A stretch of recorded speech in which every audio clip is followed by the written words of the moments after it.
we have certified over 300 women. Walking around, and the whole night, she keeps introducing people to me and saying, "Y'all gotta meet my coach." Wow. And I'm like it's like, and I remember going home, and the Holy Spirit was like, "Girl, Right. are you gonna accept the call?" Life coaching seems like that way that I can actually reach more people. No, there's literally somebody who is waiting for you. Someone who has been praying and petitioning the Lord, saying, "I'm struggling with this, God. Like, how do I get out of it?" If you gonna make your way. Yeah. Come on here. How would you guys define what a coach is? Hi, friends. Welcome to another episode of the Called Women Show. I'm your host, Natasha Miller. Have you ever felt the call or the desire to step into a greater purpose when it comes to helping and leading women? Well, if you've answered yes to any of those questions there, I am excited to present to you an amazing conversation today. I'm not alone here in the studio today. We're actually on set at our first ever Called Coach Weekend, where we have over 100 women who have been certified through our premier life coaching program that's called Call Coach Academy. So here in the studio with me, we have Coach Amanda Ross. She is the director of the Call Coach Academy. And then we have Raven Knoll, who is one of our lead coaches. And then we have Tiffany Bethia, who is another one of our lead coaches in our amazing program. Many of you all have heard me mention it in previous episodes, but you may not be clear on what we truly offer. So Coach Amanda, would you mind kind of just sharing briefly what is all inside of Call Coach Academy? Yes, of course. I would love to break that down. So Call Coach Academy is such a thorough and efficient training platform for women who are called to serve women in the area of coaching. Our program takes you through 3 different phases. The first phase is Me Mastery, because a lot of times we want to walk into the call, but we haven't kind of done our own inner work first. So Me Mastery really takes you through your own personal process of healing, your own personal process of knowing what your gifts are, your strengths, your weaknesses, and just what your journey has been with the Lord. Yeah. After that, we go into Coaching Mastery, where Coach Raven, she's our Coaching Mastery instructor. She really breaks down all the fundamentals that you need to know about coaching. We really go through what are the coaching techniques that you use. How do you listen? How do you respond? How do you hold someone accountable to a particular goal? And then the next phase we go into is kind of the business mastery, getting you prepped for the real world, which is where Coach Tiffany comes in, where we kind of give you that fundamental understanding of what you need to do to be able to establish your coaching business. Yeah. And we go another level with it, because we don't just want to teach you things. We want to make sure that they actually comprehend it, that they can apply it. So we have something that we call Coaching Practicum. This is my personal favorite part of the program, where our students have to recruit a client. They have to go through about 6 weeks or so of living life as a real life coach. So you're having to book with your clients, you're having to hold your sessions, you are having to do notes and documentation, and you submit all of that in for a grade. And then finally, we land the plane with an exam to ensure that everything you learn, you actually comprehend it. Yes. You guys see that this is a rigorous, but also very anointed and pack-filled program. The program is about 6 months, and even up to this date, we have certified over 300 women, okay?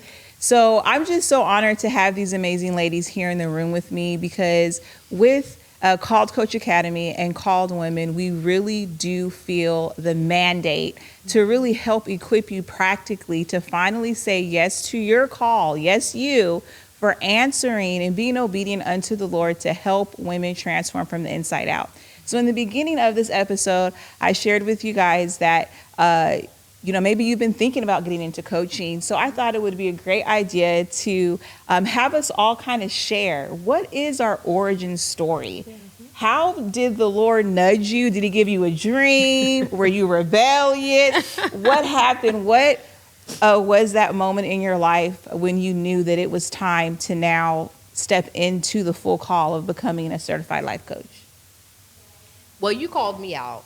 Yes, I did with the story. I was the rebellious one the Lord had to chase. I didn't want to coach. Yeah. And it feels, every time I tell the story, I'm like, oh, I'm so sorry, Lord. I feel bad. But I think and I'm clear on what it was becoming very trendy at the time. Yeah. And I just felt like, isn't everybody coaching? Yeah. And it wasn't that I didn't want to like serve women. It was just like, oh, it's this trendy thing. Yeah. And I'm not really into like trendy titles. Yeah. Because here's the funny part. I was actually already coaching. I see you, sis. You're out there. Right. And so here's the actual story. I started off doing like marketing consulting. Okay. And then that rolled into people wanting coaching, wanting me to like hold their hand through the process. But I wouldn't let them call me no coach. So I didn't have a lot of clients that were in my city, but I had one client who was local. Yeah. And so we ended up at the same gala event. And so we're walking around, and the whole night, she keeps introducing people to me and saying, y'all gotta meet my coach. Wow. And I'm like, She called you like out. it's like painful. I'm listen. like, stop calling me that. Yeah. And I remember going home, and the Holy Spirit was like, girl, Right. okay. Yeah. It's time. Like, because she was paying me and everything. Yeah. And he was like, are you gonna, you're doing the work. Right. Are you gonna accept the call? Yeah. And that's the real struggle, I think, too, that we encounter with a lot of our students. Yeah. It is that identity like struggle, right? Yeah. So like, how would you guys define what a coach is, like in kind of layman terms, right? Because I think even listeners right now are probably like, am I a coach? Am I a mentor? Am I a discipler? Am I a pastor? Like, yeah. Yeah, I think that's a great question because all those lines start to intertwine with one another. And when you're coming from so many different fields, so many different backgrounds, you're like, where do I actually fit? You know, what is the mold here? But, you know, when it comes to coaching, ultimately what you're doing is you're helping someone get a result.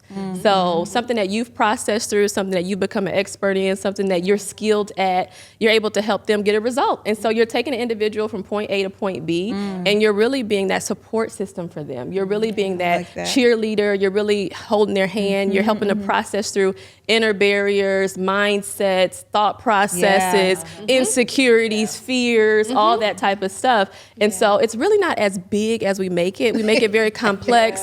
We make it, you know, as if we can't attain it. It's not reachable. It's not for us. But I just want you to think about, are you helping someone get a result? And how can I help someone get a result? And like Coach Tiffany said, a lot of times you're already doing it. You're already doing it. Yes. Yeah. Yes. So after you were called out, how did you like step into it? Like, was there still some hesitation? Yeah. Yeah. It's really so embodied in what you said. And so I'm also a sports girly. Where y'all at? I know it's a couple of us. Actually, the Lord used that to make me comfortable because I actually saw myself more. I thought about coaching, like Coach K is one of my favorite coaches. Yeah. Okay. And when I thought about it, I was like, oh, wait, that's what I do. I'm on the sideline cheering them on and then helping them occasionally, you know, draw the X's and O's. And for some reason, that made it more comfortable. Because like you said, it took it off of this big, hairy, scary thing. Yeah. I was like, oh, girl, you just on the sideline cheering them on. You've been doing that. And that gave me the peace to just walk in it. Yeah, I love that because I think that it is something that a lot of us as women just naturally do and exude. And what's great about this conversation is that you're seeing real life women who have stepped into it and they're seeing their results. So I would love to even just hear, even for you, Coach Amanda, like you have a very interesting story too, right? To where you've always felt called to serve women. Yeah. Yeah, so I think for me, very similar to what you all are saying. Like, I feel like I was coaching before I was coaching. Yeah. So you're talking about the friend that everyone calls. Girl, can you pray for me? Hey, can we talk about this? I'm struggling with this. And I've also always been very operational. So I'm the type of person where you can like show me a vision and I can literally see step by step. Okay, we want to get there, but to get there, okay, here's step 1, here's step 2, here's step 3. So just in my life, people kept coming to me, asking me, hey, can you give me a blueprint? Can you give me a runway? But I think with coaching, it's not just a blueprint, it's also the accountability system that says, okay, now you said that you wanted to do X, Y, Z. Now, all right, we got to talk about this. We got to recalibrate. So I definitely think it was just always kind of hearing those same things. And then I decided after undergrad, I was like, okay, Lord, if this is what you are calling me to do, let me go and get some more education. Yeah. So I ended up going to get my master's actually in pastoral counseling. But while I was there, they actually had a life coaching program that I could get as like almost like a minor, like a focus.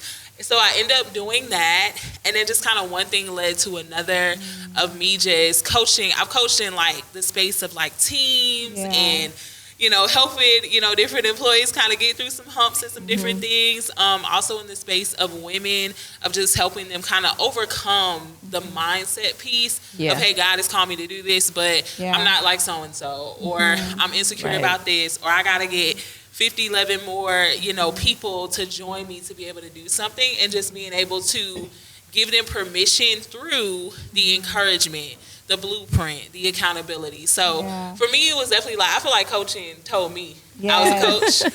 And then I said, okay, let me get a little bit more education. Let me, you know, invest in this so I can actually have the tools and the frameworks to apply to be effective, right?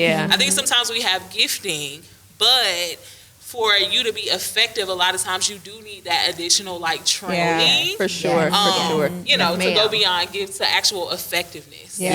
For sure. And I love that, because now we're seeing that each person, you know, is kind of on a different career path, right? But their career path was still in alignment with serving and helping people. And that's what's beautiful about life coaching, is that you can have a career that is structured in medicine, or you're an attorney, or you're even a therapist, right? But there is something really special about accepting the call of saying, you know what, I want to use my story. I want to use my expertise, and I want to help somebody also get the same results that I have. So I love that too. And Coach Raven, so your story is really fun too, because you have really transitioned in different seasons. Like the Lord really showed you just in different times in your life on how to continue to evolve and mature in your call to coaching women. So how did you get started? Well, I kind of stumbled into coaching. I started off doing a blog. And my background is actually in counseling. I have a huge background in mental health. And so that's where I started. And I really wanted to help people go from a place of brokenness to being whole and healed and different things of that nature. So I would write articles and blogs about all that stuff. And of course, I had counseling clients and all that. And then I came across this podcast that was talking about life coaching. And I said, well, that's really interesting, because I feel like I'm already kind of doing that in the counseling space. But I feel confined, because in counseling mental health, wherever you're licensed, you can only actually counsel in that state, you know, unless you get licensed in multiple states and different things of that nature. And I'm like, I got people coming to me from all over, you know, especially being online, on the internet. People know about you, they see what you're doing, and they want to connect with you, they want to attach to you. And so I said, okay, life coaching seems like that way that I can actually reach more people, that I can actually work with more women, that I can actually still do something that I actually love and support them in that way. And so after I listened to that podcast, I said, okay, you know what, I'm gonna dip my feet in here. I'm gonna dip my little pinky toe in here, see how it works out. And so I started to really learn about it, research it. My school actually offered some courses in it as well. And so I got really intertwined in it. And so I started to decide what my little, you know, niche would be. How would I help people? What did that look like? Supporting women, because I've always had a big burden for women. You know, just knowing my own journey and feeling as if, you know, I wanted the support that I didn't always get. And so being able to provide that support to women was a huge thing for me. And so I took that leap. I took that jump, and over time I have grown and matured in my ability to coach individuals. You know, I started off more so focused in one area, and over the years I've got more focused. I've learned what I'm really good at, you know, what works, what does not work, especially working with multiple different types of clients. You also learn who best you serve, right? Because you're not going to be for everybody. You know, you can try out, but you can start real broad, but over time you get very narrow. And that journey of maturity helped me to really understand my message, the impact that I make, and the clients I best serve. serve. Yeah, it's so beautiful. It really is a journey of evolution, right? Yeah. To where you get to learn more about yourself as you're serving other women. And I know that especially, with our program being Christ-centered, to where we wanted this program to not just give you the practical tips or skills, but we also wanted you to be able to meet God through the content, to really see that, hey, your message and what your story is connected to how he made you and how he's crafted you. And I think that there's just a lot of freedom that's beginning to come into the spaces, for women, to where we can now not just see ourselves as First Lady Natasha or Pastor Natasha or Lady Natasha. Like, you're able to now embody this place of being a coach, because Jesus was a coach, right? Who are the coaches in your life? And even just for me, my personal journey with becoming a certified life coach has given me a lot of personal confidence that I didn't have before.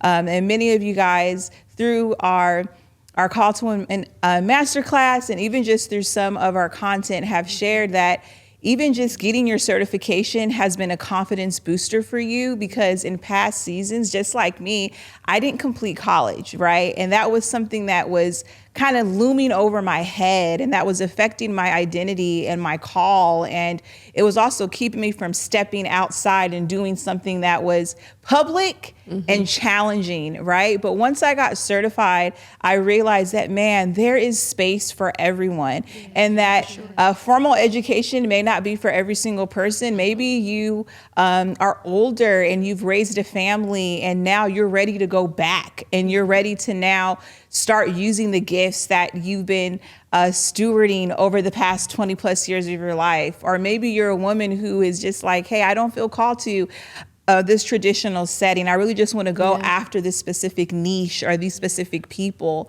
And so being able to have the certification, but also being able to obtain new knowledge and knowing how you can apply that to help the people that you're serving is really, really wonderful. And I just love the flexibility and the freedom that it brings. And just even piggybacking on what everybody has said, even for me, I started out with mentorship. And we were just talking about that a few hours ago, around that was kind of the hot word. In past seasons, like, I'm a mentor. Who's your mentor? Right. Who's your mentor? And I remember even being scared of that, right? Because that felt heavy. But after starting out with mentorship and really seeing that there were women who were inspired by my life, that were inspired by my story. And I think it's being reminded that you are always a few steps ahead of somebody else. And I think that's the mindset shift too, of knowing, like, okay, no, I have something, to give to the world. There's something that you have overcome. You may not be able to think of it immediately,